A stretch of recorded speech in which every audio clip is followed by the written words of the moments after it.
I'm going to be sharing with you this morning about grace. I've been speaking about grace for about, I don't know, a couple of months. If those of you who have missed the messages on grace, I encourage you to go on YouTube, follow our messages. You can go to River of Love Malta live stream. They are there. They're in English, and everybody can follow. And you see some of our services where God manifested with healings, deliverances, miracles. Praise God. And we expect the same this morning. How many of you expect this morning for God to give a word? Actually, I have a word right now. In my spirit, I heard this morning, and I heard it yesterday, but the Holy Spirit brought it to my remembrance this morning again. In this new year, God is separating relationships for your sake. There are certain relationships that you will no longer be able to walk with. In this new year, because of where God wants to bring you, there are certain relationships that you can no longer walk with them. So do not be afraid and do not be discouraged if certain relationships, they end. It doesn't mean you hate them. It doesn't mean you have to go in a fight. It's just you can't, it don't stick anymore. I'm not talking for marriages for husbands and wives. I'm talking about relationships, work, business, friendships. It doesn't mean you hate them. It's just you know that you want to go on and they want to stay back. You want to go north and they want to go south. Are you following me? So just be aware that certain relationships, what God, I believe, is doing in this church and what God is doing in the body of Christ, because there's a remnant that God wants to bring to experience the glory of God. And it's going to depend from you how much you really truly hunger for God. Amen? So that was a word from God concerning relationships. Now, as it was in the beginning, in the Bible it says, so it shall be in the end. Many times the Bible says that. Even Jesus says that. In the book of Matthew, remember when the Pharisees tested him about divorce? What did Jesus answer? You see, I'm going to paraphrase it in my own words. If we'll have time, we'll read it. What Jesus was saying is, God had a plan, and the plan has not changed from the beginning. That means the plan that God has for you, whether it's marriage, whether it's relationship, whether it's your walk with Christ, He wants it to be as it is in the beginning, as it was in the beginning. Do you understand that? Are you following that? Hallelujah. So be aware of that. Now, how many of you want to go on higher with God? How many of you want to go deeper? So how are we going to go? Higher or deeper? You see, in the kingdom of God, the deeper you go, the higher you go. Before you go high, you have to go low. Amen? You see, in the world, it's the other way around. They want to go high, so they want to go high. And God said, no, I resist you. But in the kingdom of God, when you search deep, when you hunger for God, when you get on your knees, when you humble yourself, God says, I will bring you higher. Amen? And God wants to bring us higher. And I'm not saying that, oh, that's a nice preach. No, I'm not saying this for preach's sake. I'm saying what the Holy Spirit is saying to the church.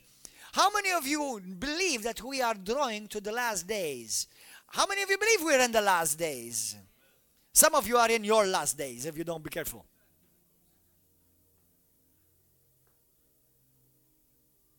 Sin will not only jeopardize your relationship with God, but it also kills you early. Because sin is access for the devil to have legal right and say over your life. That's sin. Every time I sin and I am not repentant and I want to live in sin, what I'm doing is, devil, come in and have your way. Okay? So that's the truth. So be careful. Because the devil still comes to steal, to kill, and to destroy till this day. But Jesus have come so that you may have life and have it more abundantly. Amen?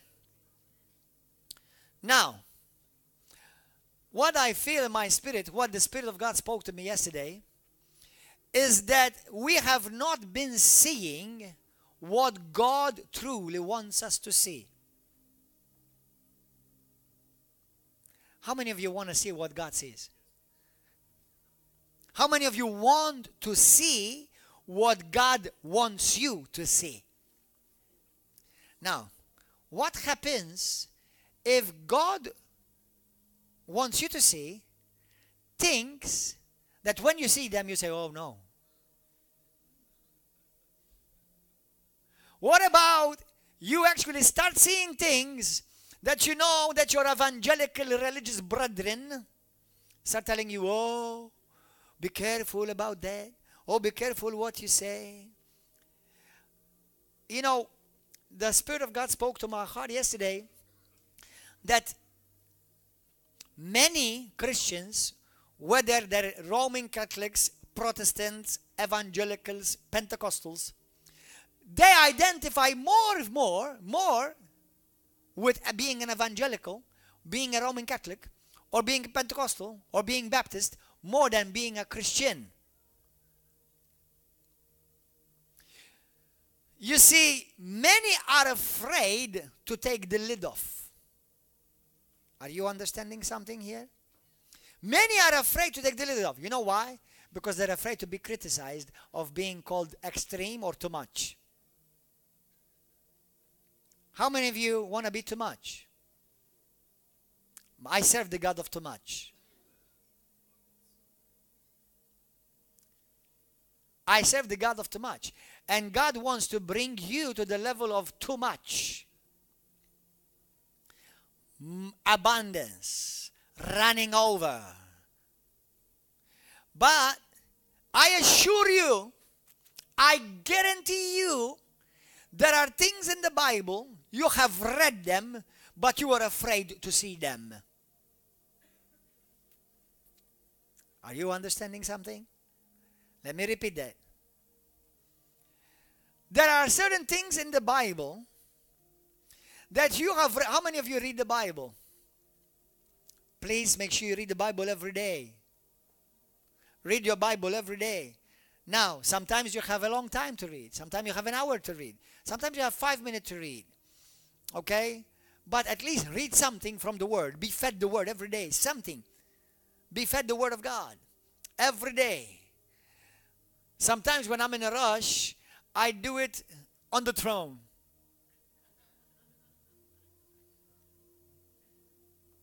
What's the big deal?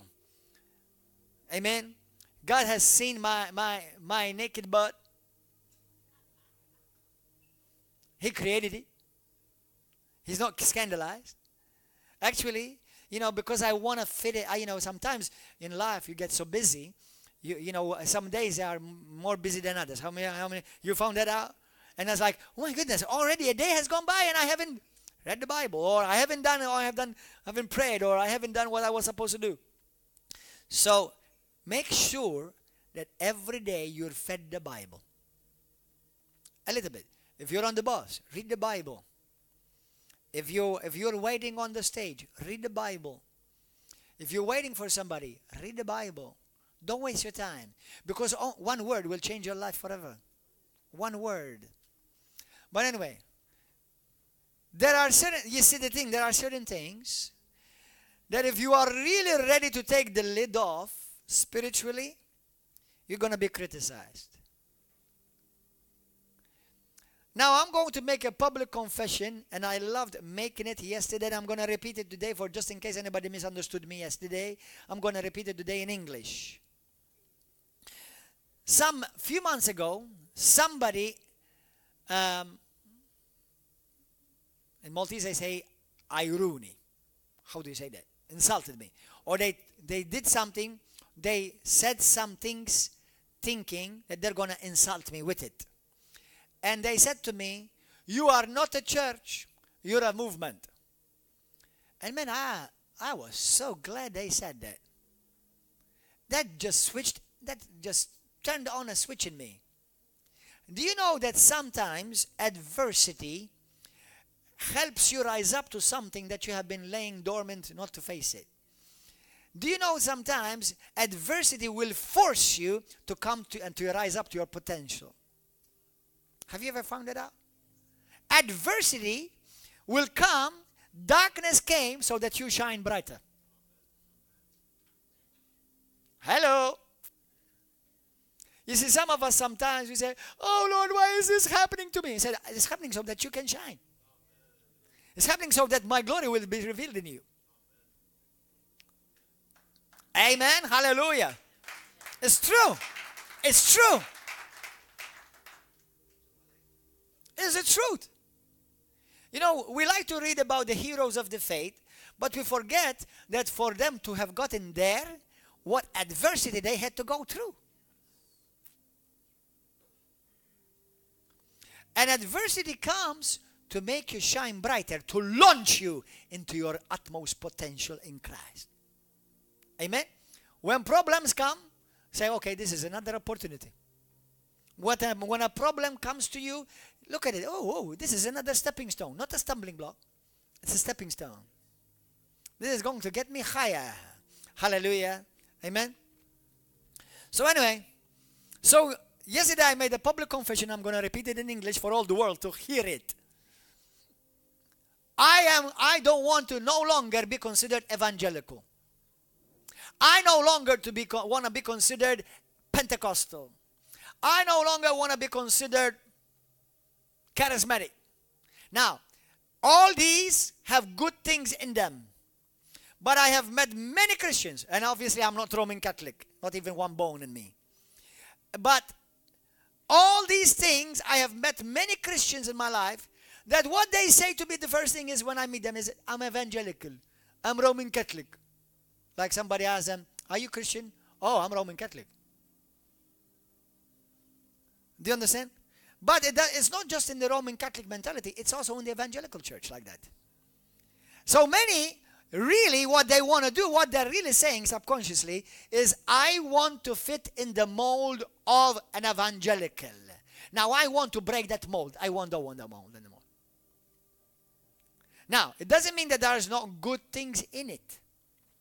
It doesn't mean there are no good things in Pentecostalism, evangelicalism, Protestantism, Roman Catholicism. There are good things in each one. Some have more good, some have more bad. But let's say there are good things in each camp. But neither one is God's ideal. Hello? Neither one is God's best. I don't want to be Baptist. I don't want to be Lutheran. I don't want to be whatever. I want to be whom God said I am. Let me repeat that. So a few people got it. I want to be whom God says I am. I want to live whom God said I am.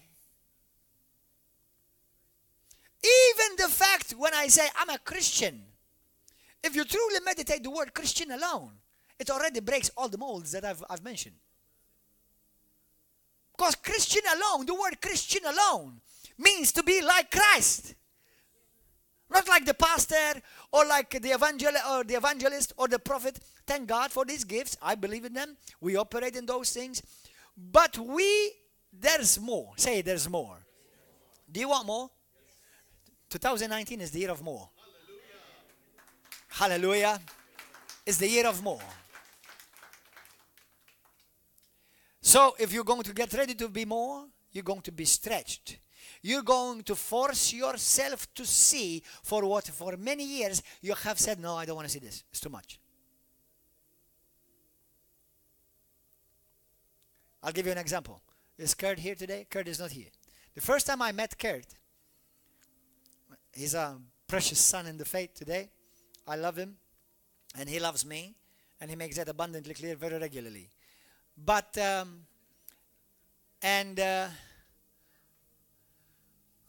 when I met him the first time, he came up to me like this, look, already with a machine gun in his hand. He said to me, is it true you are this, like that? It's like,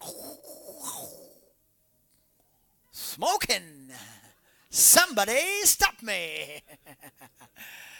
And it's like he came shooting me. And I said to him, let's take a little bit of a break. Let's have a chat. So I started telling him what the Bible really said. And he said to me, oh, it's true. Oh, it's true. Oh, it's true. Today, he's part of this church, active, faithful, loyal, and a son of the house. Because you know why? Because I helped him to see things which always laid in the Bible, but he was taught not to see them. I know another son, he's sitting right there. His name is Alton Costa. I've known him from the day he was born. Again.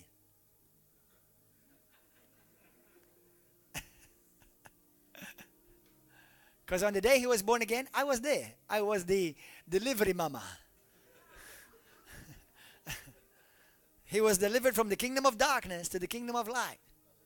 Then for some time, he went to one of these cookie cutter boxes. Evangelical, Pentecostal. God bless them. And he heard so many things against Gordon John Manché and against the River of Love. So he came here because, and they told him, you're going to go to hell if you go to River of Love. Where did you go? So bless his heart, he had a big hurdle to overcome. Because when he thought he was going to come here, he's going to step into hell. You know what I'm saying? And his mother got healed and he got blessed. And I don't know what else, what did God, all other things he did in his life. Many things. And the first, his word that he came, the first that, he had a word on his mouth, very common. The first few days he came to church, it's like, wow, wow, wow, wow, wow, wow, wow, wow. Why? Because when he came here, he was shown from the Bible things that he was taught not to see. Like, I'm not going to mention right now because maybe some of you are not ready to receive it. Like things, and I told him, brother, like one of the things that he said to me, he said, brother, is it true so-and-so, you believe this, or this particular pastor, is it true that he believes so-and-so? I said to him, brother, that's not what the pastor said, that's what Jesus said. He said, really, where is it? And I showed him, remember, brother? He said to me, what was your reaction, brother? He said to me, wow. How many years have you been a Christian? And you read it and you never seen it. 13 years a Christian and he had not yet seen that. And it's been in the Bible laying there for a few thousands of years, but he had not seen it. And there are many Christians like that in the body of Christ because they've learned to become evangelical, not a Christian. They've learned to be Pentecostal, not a child of the Most High God. They've learned to be Protestant. They've learned to be Roman Catholic. And they're great Roman Catholics, but they're terrible Christians. Because Christian alone, just the word alone, already means somebody that looks like Christ. And that already nullifies and disqualifies many churches I know. Hello. Are you glad you came to church this morning? Hallelujah. So, I want to ask you again.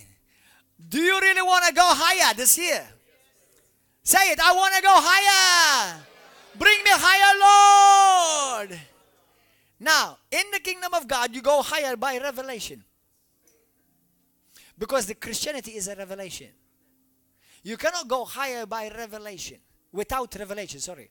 You must go higher by revelation. Revelation is not some weird doctrine taken from the internet or from some spooky man dressed up in spooky clothes. Okay? It's something that was already always in the Bible and mentioned more than once, but you did not see it because you were taught not to see it, because you may tell that you were afraid not to be evangelical anymore if you believed it. You were afraid that you would not be Pentecostal anymore if you believed it. But it's in the Bible, and Jesus speaks about it many times, and he says it over and over again. But you see, because I want to fit in this circle, I want to fit in this mold, then you limited God. And you were not able to exercise and receive everything that God has for you. But this church, we're going to experience everything that God has for us. Because number one, I am the top breaker. I am the lid breaker. Amen. Now, if you follow in Christ, and don't worry, I'm not going to tell you anything spooky which I cannot prove to you from the Word of God. Are you glad? Amen. Hallelujah. Praise God. But I'm going to show you some things that even this morning you're going to see certain things. I want you to look at the Bible. That you're going to see something that even this morning from one scripture alone you never saw. Now you've read it, but you never saw it. You saw it, but you never realized it. How many of you want to see it? Go to 1 John chapter 4. So are we on the same page? Are we following? Hallelujah. Now, I'm talking about the grace of God. I'm talking about the grace of God. What is the message today that I want to share with you? I'm going to begin to share with you. Because we're going to end this calendar year with this message, but we're going to develop it and exploit it as the new year begins and advances. We said, remember, how many of you have been here for all the messages of the grace of God I've preached about? I think most of you have been all of them. Please go and listen to them on the internet. Go and listen to them. You'll be very, very blessed. Now, we said, and there are scriptural references for all these scriptures for all these things I'm going to give you. What does grace mean? Everybody say grace. Means this. The power of God. Actually, say this. Grace means the supernatural power of God. 2. Grace means the supernatural strength of God. 3. Grace means the mercy of God. Grace means the kindness of God. Grace means the goodness of God. Grace means the favor of God. Grace means I am preferred by God. Grace means the anointing of God. Grace means the ability of God. And there are all scriptures for all of that. Go back to all the messages I shared so that you will find them. But go to 2 Corinthians chapter 12 from verse 1 through 12. Go to Titus chapter 3 verse 4 and 5. Go to John chapter 1 verse 14 through 16. Go to Ephesians chapter 2 verse 8 and 9. These are some scriptures at the top of my head. Now, what I've just read to you, is that good? Is that good? No, it's God.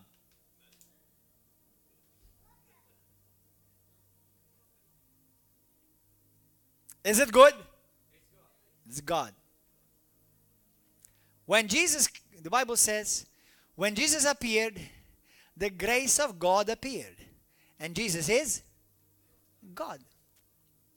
Now, where is Christ today? His Spirit now lives on the inside of you. And the majority of Christians have not realized not even that truth. Because we've chosen to live, we have been programmed to live with a standard evangelicalism, Pentecostalism, Catholicism, Protestantism. So we have not gone on to the level where God really wants us to operate. Brothers and sisters, do you realize that we have been put upon this earth because we have a work to do?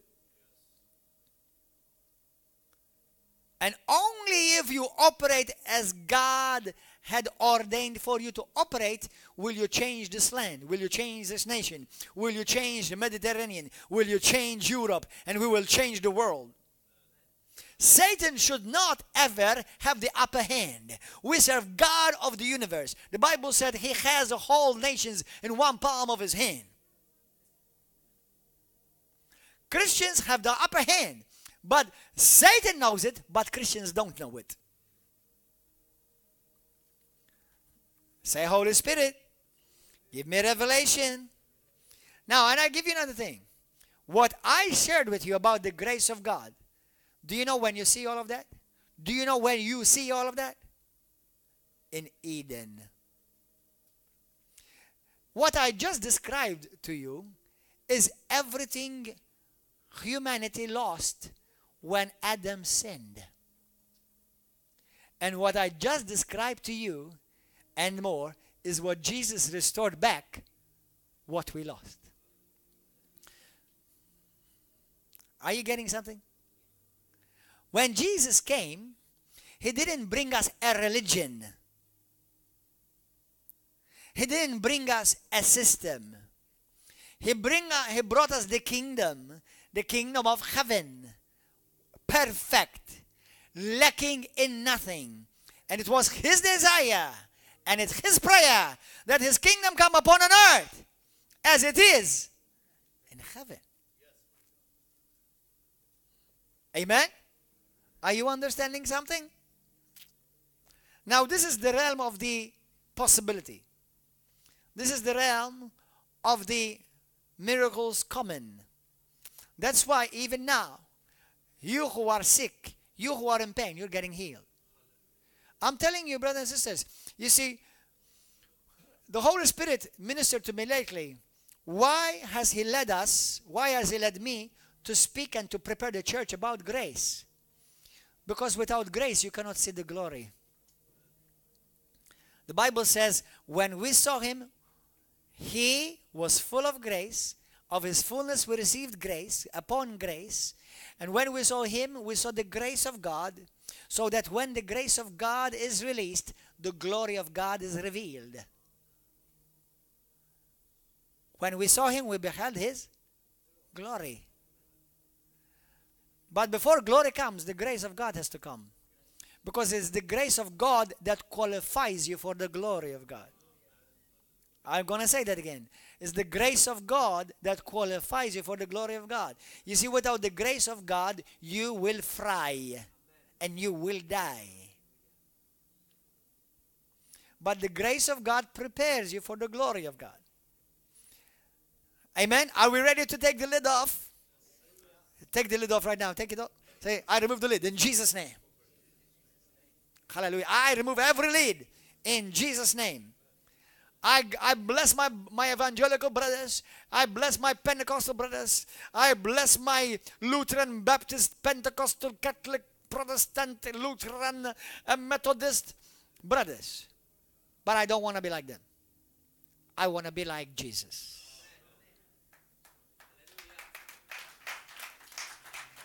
Amen? Actually, I'm already like him. I just have not realized it yet. Do you know that you're already like him? Do you know that you are like him? Do you know that you are like Jesus? Now some of you, your Jesus smokes. The wrong smoke.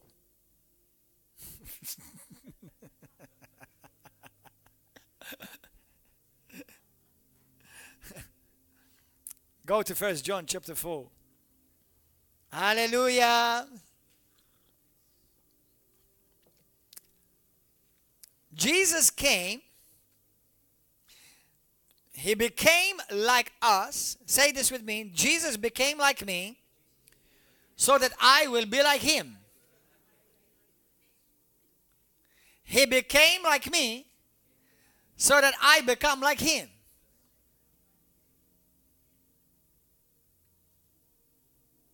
Everything I was, Jesus became.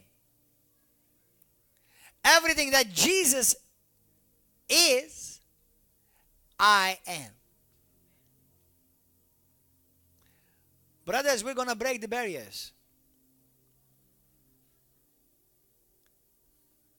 You just confessed you want everything God has for you. And it begins with revelation. 1 John chapter 4. Verse 16, go there. And we have seen and testify that the Father has sent the Son as Savior of the world. And we have known and believed the love that God has for us. God is love, and he who abides in love abides in God, and God in him. God in him. We have known and believed that the love that God has for us, and that God is love, and that he who abides in love abides in God, and God in him. Love has been perfected among us in this, that we may have boldness in the day of judgment. Let me read to you what the Amplified says in that area. You see, that's one scripture that many Christians have not seen. How many of you are looking forward to the day of judgment? Lift up your hand. You're looking forward to the day of judgment. Good. According to that scripture, you should be. Go to the majority of Christians that tell you if they are looking forward to the day of judgment. Now, this is what the Bible says, and the Bible is always true. Amen? Now, whether you've experienced it or not, that's another question. But the Bible is always true, and if God, the Bible says it, I believe it, that settles it. Amen? And you see, the thing is many Christians, born-again Christians, because they could not understand it or comprehend it, or it was not revealed to them by revelation, they're afraid to say certain things because somebody may tell them, oh, you're a heretic. Oh, you're too much, brother. Oh, you're now, you're exaggerating. What about Jesus? Was he too much? How many of you're a sinner saved by grace? 1, 2, 3, 4, 5. Good. Today you're going to be really saved. No more sinner. You are not a sinner saved by grace. You were a sinner, and now the grace of God abides in you. I'm no longer a sinner. Sinner is no longer my true identity. I am a saint. Everybody say I'm a saint. I'm Saint Gordon. You are Saint? Saint what? Saint Ernest. Saint Martin. Saint Alton. Saint Henry. Yeah, we are saints. You see, now you laugh, and I understand. Because without you realize you were taught to be in a box. So you're afraid to say you're a saint. How many of you are afraid to say you're a saint? Maybe not necessarily afraid, but you feel funny to say, I'm a saint. I'm a saint. Hi, brother. Nice to meet you. What's your name? Saint Gordon.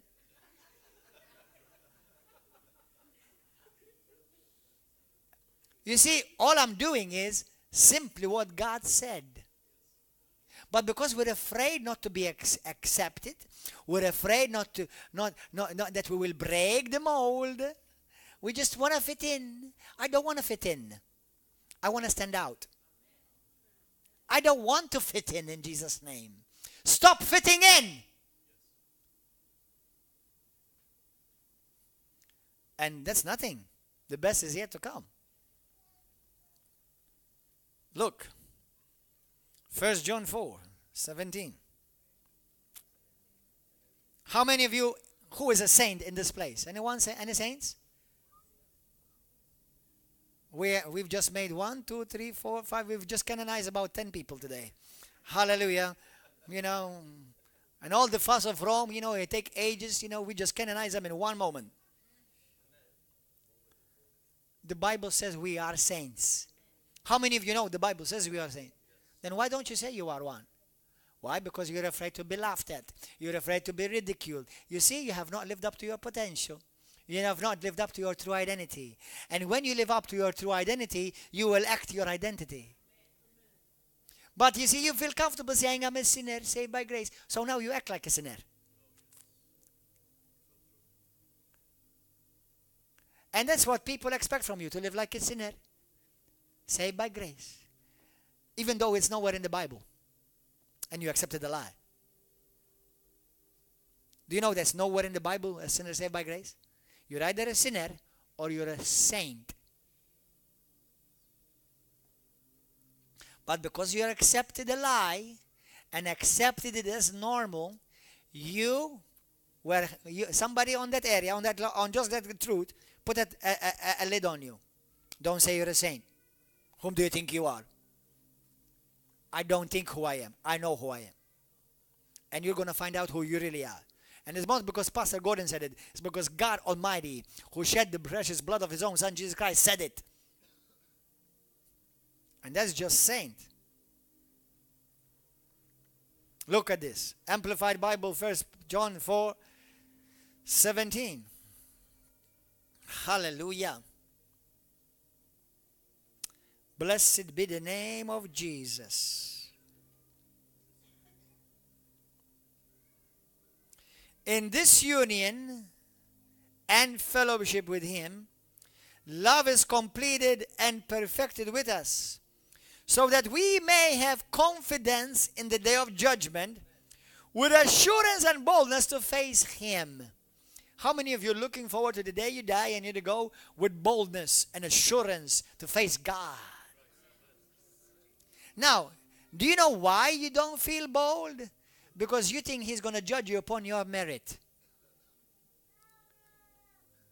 But the moment I realize that I'm already judged and found guiltless and innocent because of the blood of Jesus, then I am confident. You see, that's another lid. That's another lid.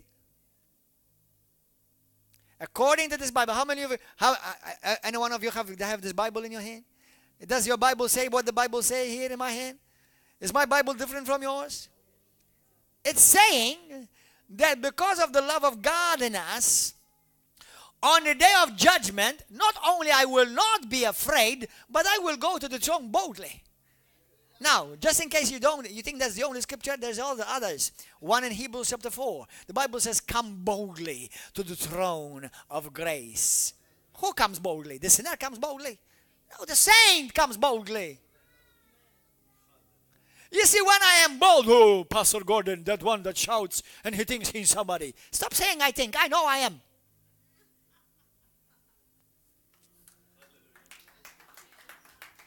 I don't, listen, you wanna take all the lids up?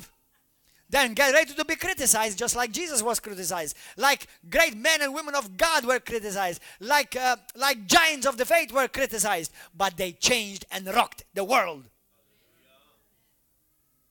Amen? Now, if they criticize me because I say what God says, then the problem is with God, not with me. Amen? Hallelujah. So there is no fear in love. Dread does not exist. Let's verse 4:17, sorry. In this union and fellowship with Him, love is completed and perfected with us, so that we may have confidence in the day of judgment. I'm going to have confidence in the day of judgment. I'm not going to be afraid of God. I'm not saying that like out of irreverence or stupidity or it's because I'm aware that I'm a saint because of what Jesus did. I am good because of what Jesus did. I am saved because of what Jesus did. There is nothing I can boast before God. Hallelujah. Except, Lord, it's all you. Hallelujah. Amen. Now listen. Are you ready for the next one? Because as He is, so are we in this world. As He is, so one day we will become when we go to heaven. Is that what your Bible says? As He is, so am I in the world. Where is Jesus now? Where is Jesus now? In heaven. No, Jesus. Okay. Some of you may say, He's in my heart. Okay. I don't mind if you say He's in your heart. You're not completely wrong, because Jesus said He will come and make His abode in you. It's true in John chapter 14 and 16. But theologically, Jesus is at the right hand of God, the Father. It is His Spirit that is in you. But since we believe that God the Father, Son, and the Holy Spirit are one, you can say even the Father is in me. Jesus said, me and the Father will come and dwell in you. So you won't be saying no heresy. It is Bible. But if we want to dissect it for teaching's sake, it's not God the Father who's in me. It's not God the Son who's in me. It's God the Holy Spirit who's in me. Because Jesus Christ, we know that He's coming from heaven. He's not going to come out of Gordon. Now, I know Christ in me. 1 Corinthians chapter 13 verse 5. Don't you know that Christ lives inside of you? Of course. So, all of those things are true. So, I am the temple of God. I am the temple of the Holy Spirit. The Spirit of God dwells in me. Do you know who dwells in you? Now listen. Verse 17. Because as he is, where is Jesus? He's at the right hand of God. Do you know, by the way, do you know whom Jesus Christ is representing in heaven? He's representing Gordon. Actually, right now, he's talking about with the Father about me. Right now, not about you, about me. Because Jesus said, he said, every time you witness and testify of me, I testify of you before the Father. That's what he said, right? So, you shut up, let him talk about me right now. He said, every time you testify of me, and if you are not ashamed to speak about me before the people, I will also will not be ashamed to speak about you with my Father. So right now in heaven, they're talking about Gordon. Hallelujah. Now you can go and testify later and, they'll talk about you. Hallelujah. So Jesus is in heaven. Is he good? Is he doing well? Is he sick? Is he broke? Is he oppressed with fear? Is he limited? Does he have oppression? Does he have insomnia? Does he have diabetes? Does he? Does he? And so are you. So are you. Is he poor? No. Is he rich? So are you. Is he blessed? And so are you. Is he full of love? And so are you. Is he powerful? And so are you. Is he reigning? And so am I. And so are you. Because as he is, so am I in this world. Right now, not when I go to heaven one day. You're still in the world, right? Anybody still in the world?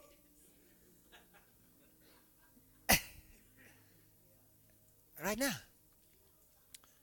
How many of you read that Bible before? How many of you read that scripture before? How many of you have never seen it before? How come you've read it but you've never seen it? How can you read something you don't see? Because you were limited. Because you were taught, brother, don't be too much. Don't be so enthusiastic. You are so much. You just have, you're the too much faith. You're not the faith enough bunch. Hallelujah. I'm the too much faith people. As he is, so are we. It doesn't say so we will be. It says so are we now. Massage your mind. Massage your brain. Because this is a reality that many Christians read it, but they don't want to read it. How is he is how I should be. How he is now is how I should be now. Jesus Christ is not poor. Jesus Christ is not in fear.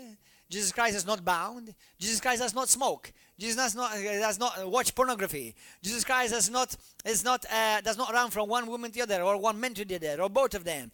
Jesus Christ does not steal. Jesus Christ does not lie. Jesus Christ is holy. Jesus Christ is perfect. Jesus Christ is reigning. Jesus Christ has authority. Jesus Christ is rich. Jesus Christ is blessed. And so am I.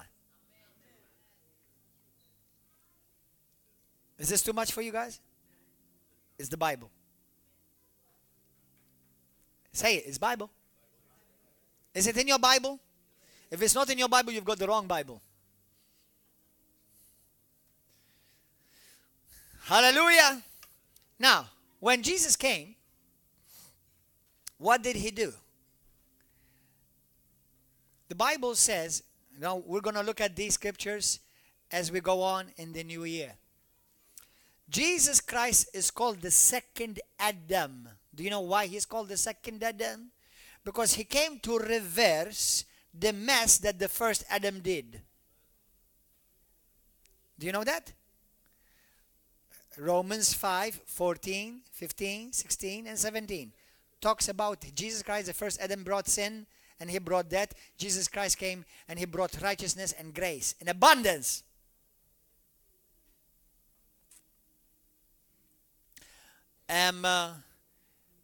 So when Jesus Christ came, when Adam sinned, he was in the perfection and the glory of God.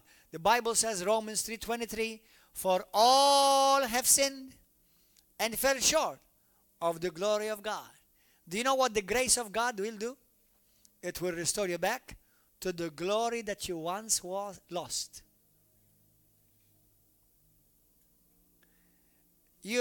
Jesus Christ did not just come so that you can just be saved from your sins and just live a barely make it life upon this earth. Hello? Anybody home? I feel some of you is like this is too much for you. Jesus came so that you will be restored back what you lost.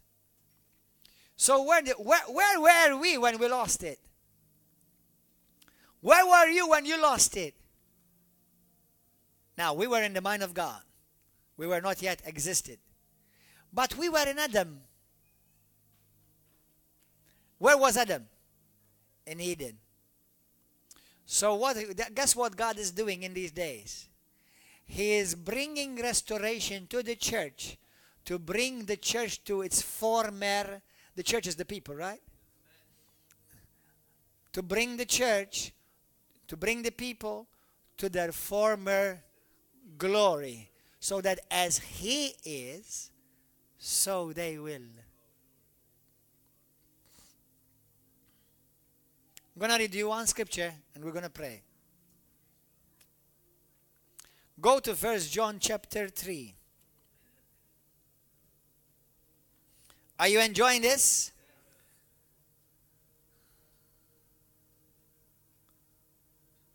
From the perspective of God, we are in Him, He is in us, and we are one with God. 1 Corinthians 6:17, the Bible says, he that is joined unto the Lord is one spirit with Him. From our perspective, many Christians are asleep. No revelation, no breath of God in their churches or in their lives. Afraid to be criticized simply to be whom God called them to be. And criticized for who you really already are of what God said you are, not you. I didn't say who I am. God said who I am. And many people are afraid to say whom God said they are. Brothers and sisters, if you want to be free of sin, free of addiction, free of oppression, free of fear, that's why God says, as He is, so are you in this world. You see, if you do not know your true identity, how can you live your true identity? How can you live your true identity? And if you can't live your true identity in Christ, you will not fulfill the purpose that God has for you upon this earth. And there will be little use for you upon this earth, because you cannot be like earth. You have to be like heaven.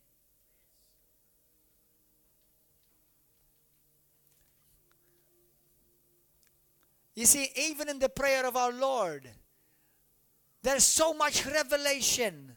Every day I get revelation from that one prayer. We call it prayer. Actually, I don't like to call it prayer. It's a principle that Jesus taught us how to pray. That His kingdom come on earth as it is in heaven. Just think about that alone.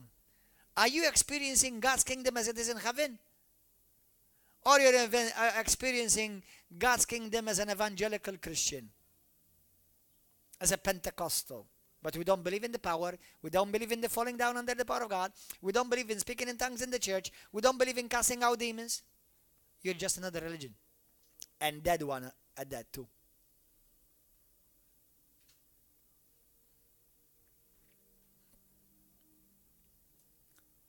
When we talk about power, it's not just power, heaven kind. Are you the pastor? Yes, I am. Because he said it. Now what's my job? What's your job? To grow in the revelation of who he already said you are. And I am as he is. And as he is, so am I in this world right now. And my job and my responsibility is grow in that revelation. Don't say, well, be careful where you're going with this.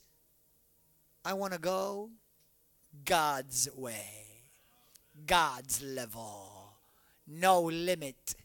No lids. I don't want to be evangelical. I don't want to be a Pentecostal. I want to be as he is. And I am in this world. That's who I am. I am whom he says I am. I can do what he says I can do. I have what he says I have. I don't care if you like it or you don't. I did not ask you for your opinion. Amen. That's what you say to people who may want to start shooting you. Do you believe the Bible? Are you sure you believe the Bible? Are you sure you believe the Bible? Or you believe evangelicalism? There's some good stuff in it. 1 John 3, let's pray. Beloved, verse 2. Now we are children of God. It has not yet been revealed what we shall be. So what don't we know? What don't we know? What we shall be. But we know what we are. What we shall be, we don't know. But we know what we are. But we know that when he is revealed, we, on the day that he will be revealed, we will be like him.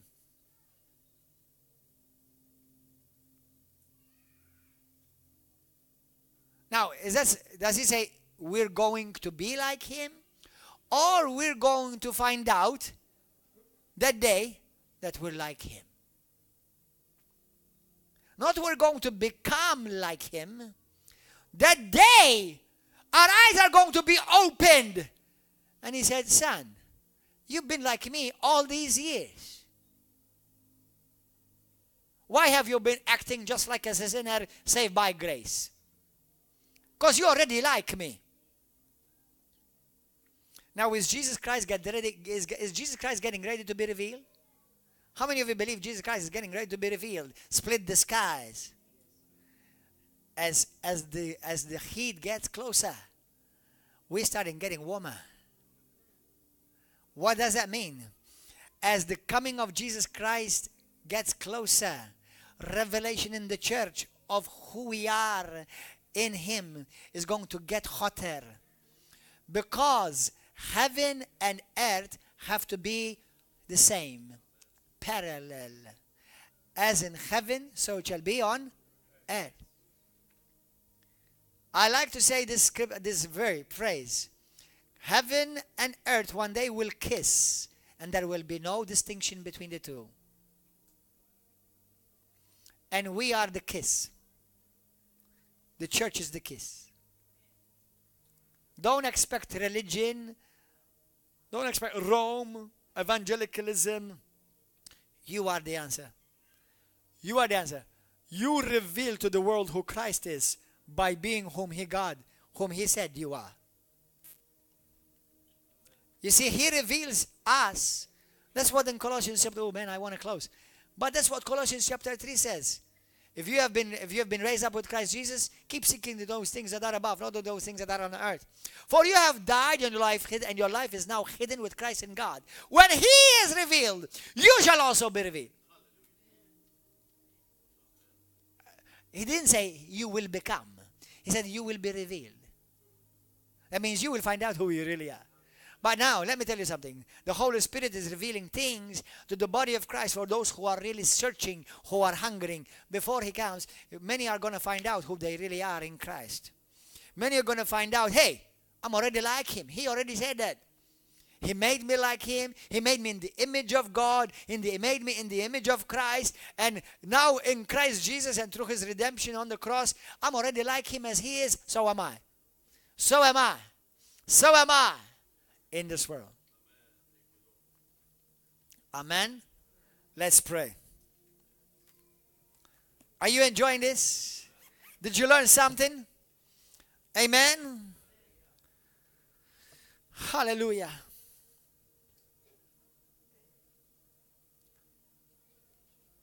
The Lord, I believe, he wants us to go back to the place where it all began.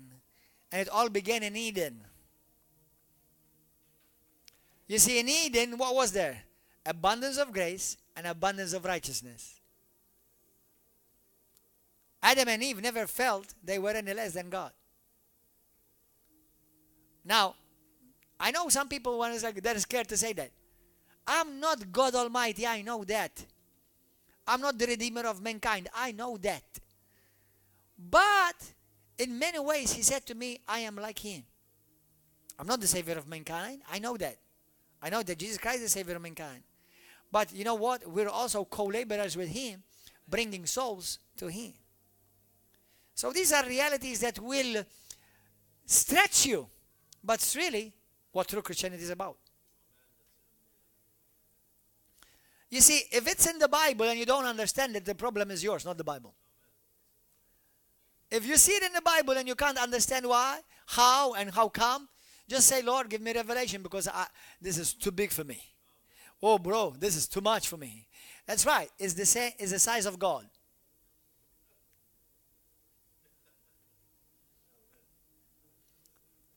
Don't stop thinking as an evangelical. Stop thinking as a Pentecostal or charismatic. Start thinking as he is, so are you in this world. Amen? Praise God. Somebody's got pain in their shoulder blades right now. Who is that person got pain in his shoulder blades? Anyone got pain in their shoulder blades? You? In the shoulder blade. Stand up. You, brother, got pain? Stand up. Stand up. Now, how many of you, Jesus Christ is alive? How many of you believe in Jesus Christ is alive? How alive is he? As he is, so am I. Now, what did Jesus say? Now, if you got pain in the shoulder blades, praise God, just the Holy Ghost, right, revealed to me that somebody got pain when in the shoulder blades. Okay. Are you ready to be healed? Jesus said that he wants to heal you. Actually, sorry, he said he's already healed you. Now, lift up your hands.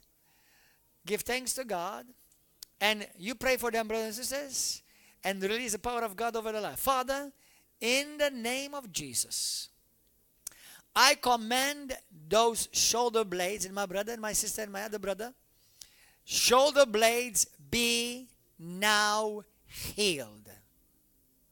Pain, stress, any inflammation, go now. In the name of Jesus. Go. In Jesus' name. Discomfort. Complications. Go in Jesus' name. Now, lift up your hands. Give thanks to God. By his stripes, you have been healed. In Jesus' name. Check. Check. Check your shoulder blades. Check. Check. Check. How is that, brother? Good? The pain is gone? Completely? You, sister. How are you? Check it out. You still? It's good? It's good? Are you sure? Is there? Lift it up right now. The angel is going to take your hand. It's going to heal you right now. Okay, it's going to go right now. Sister, grab your hand. Grab her hand. You. My Filipino sister. My precious sister. Now, command the pain to go right now. Because as he is, so are you. Command the pain to go right now from her hand. I thank the Lord for healing my sister's hand. The pain, that sharp pain, go! Be healed now in Jesus' name. Check right now.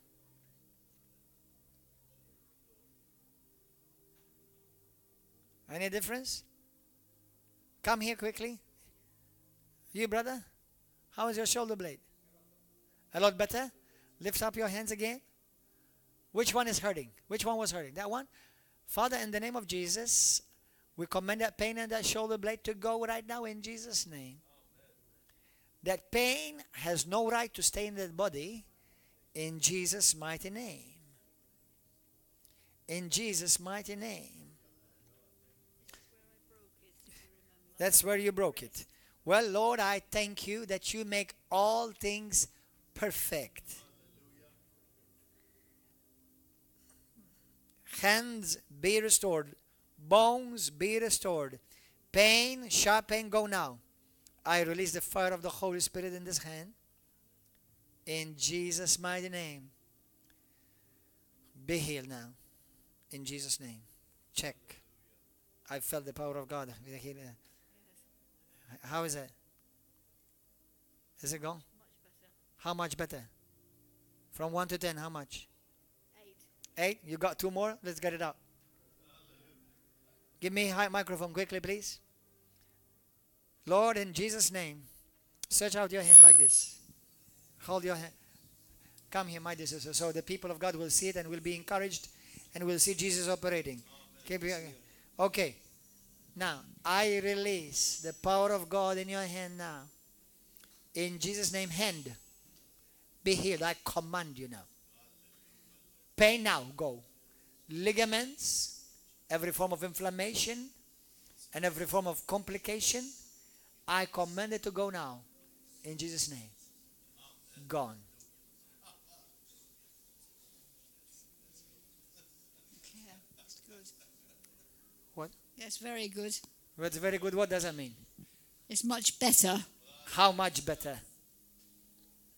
You see a difference? A lot. A lot of A lot. A lot. You broke that. Yeah, you remember when it was Yeah. broken? Praise God. Broke the wrist, because you can see. You see, the Bible says that you've got blessed hands, and you lay. Now, I want you to use this hand. Today, you're going to meet somebody that you need. They will need prayer for something. They need prayer for something. You use this hand to lay hands upon them, because I feel the power of God in this hand. I feel heat in this hand. I feel heat in Jesus' hand. This is a healing hand in Jesus' name. What the enemy tried to do against you, God will use it as a tool to heal others. In Jesus' name. Hallelujah. How is it? How is it now? It's not 100%, but it's much, much better. Much better. Because I couldn't turn it like this. Okay, because healing is working in you right now. Yes. The healing power is working in you right now. So right now, just by the time we end, I tell we dismiss, you'll be completely healed. The pain will be completely gone, okay? Okay. In Jesus' name. I hear somebody in my spirit. I hear somebody. Somebody just lost his job this week or the last few days. You lost your job. You lost your work. Who is that person? Somebody lost your job. Who is that? Or afraid you're going to lose your job. Who is that person? Somebody's going to afraid to lose your job. Any one of you guys? Any one of you brothers? You're afraid of losing your job? Anyone? Who's that person? Yesterday I spoke a word and then they came and tell me later. They said to me, brother, it was me.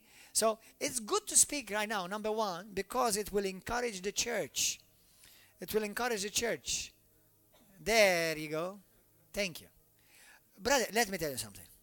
Please help me. Let me teach you by the Holy Ghost. When a prophetic word is released, if it's yours, say, I receive it. I believe it. Because you will lose it. You will miss it. Learn to do that. Claim it. You see, because in an atmosphere like this, the Holy Spirit is working. And yes, I can miss it. But I humbly declare that many times I don't miss it. Many times it's been many times where people just don't speak up. They're afraid. Now, I am subject to make mistakes. Yes, indeed. But when I'm under the anointing, it's no longer me. It's the Holy Spirit speaking. So, you are what? You lost your job. You're afraid to lose your job. What is it? You lost your job. You see, brothers? Now, how many times have I had a word about something losing my job? It's not like I'm saying every week somebody's losing my job. Something losing his job. So it's like it'll become a routine. It's like obvious.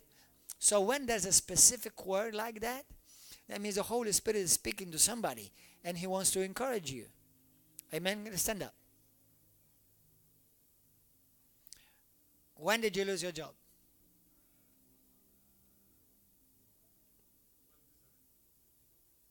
27th. When did I say to you you lost your job? This week. If I could have said you lost your job 2 months ago, why would the Holy Spirit put that word in my mouth and I would look like a fool, which I don't really like it, you know, and just what? 3 days ago, I said this week somebody lost your job. Please learn to cooperate with the Holy Spirit.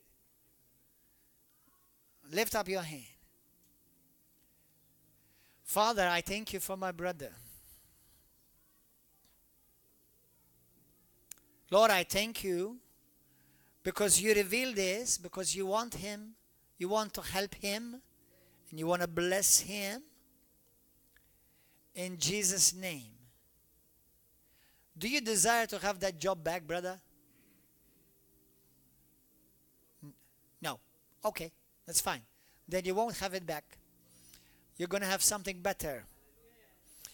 And it's not a job, it's a position. In my spirit, I hear a position. God is going to give you a position. Not only will it be a blessing to you financially, but in Jesus' name I pray also it will be a blessing to you in the times. Hallelujah. And you will also be a key used in that place. Thank you, Holy God. If I am hearing correctly in my spirit, within 2 or most 3 days, you will find your job. Hallelujah. Now, would you promise me that you will come and testify? So, I was sensitive enough by His grace to hear that word. Now, the second part we'll still have to find out. Amen? Let's all stand. Hallelujah. How many of you need prayer for healing? Anyone need prayer for healing? Come on. How many of you, today you say to me, Pastor, I want to end this calendar year and I want to give my life to Jesus Christ. And I want to begin a brand new year serving Jesus Christ as my Lord and my Savior. And I want to make this decision for the first time in my life. Anybody in this place? You want to give your life to Christ for the first time? You want to give your life to Jesus Christ for the first time? Lift up your hand. Anybody? Anybody? Lift up your hands. Anyone? Praise God. One. Anybody?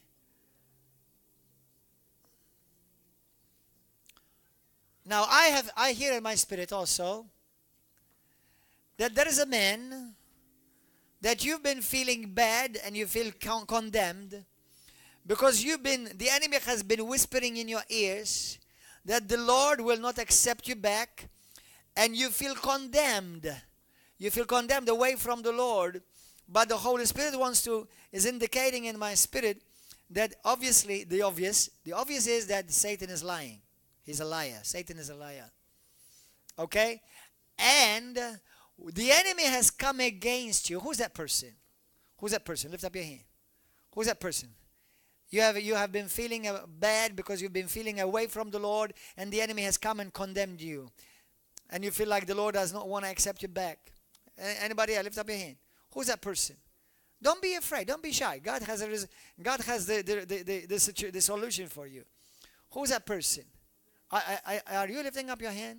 Are you saying this is not you? Is this you? Is that you, my brother? Thank you. Thank you for being obedient. Please help me because, when I say these things, the Bible says, he that prophesies by the measure of faith. So, there are open visions. Sometimes I've had it something so strong. It's like I'm convinced that nobody would convince me otherwise that God is saying something. But then other times, I am speaking, moved by faith.